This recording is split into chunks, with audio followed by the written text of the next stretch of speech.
nascondevano la droga fra i sassi lungo i binari per venderla poi a giovani e giovanissimi, molti anche minorenni, provenienti da tutto il Veneto. I carabinieri di Schio hanno arrestato un veneziano di 33 anni, Mauro Panisson, senza fissa dimora, e due tunisini di 26 e di 30 anni residenti a Mellaredo di Pianiga.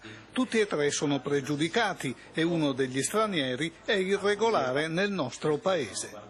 Ancora i giovani sono i protagonisti in termini di clienti affezionati di queste persone, minorenni anche, di tutte le fasce d'età, studenti che provengono da tutto il Veneto.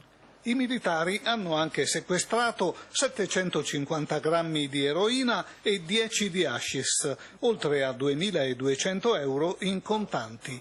Luoghi dello spaccio, la stazione di Vigonza, Ponte di Brenta e la zona Padovanelle. Hanno cambiato frequentemente località allo scopo proprio di eludere i controlli e vanificare ogni tentativo da parte delle forze dell'ordine di scoprirli.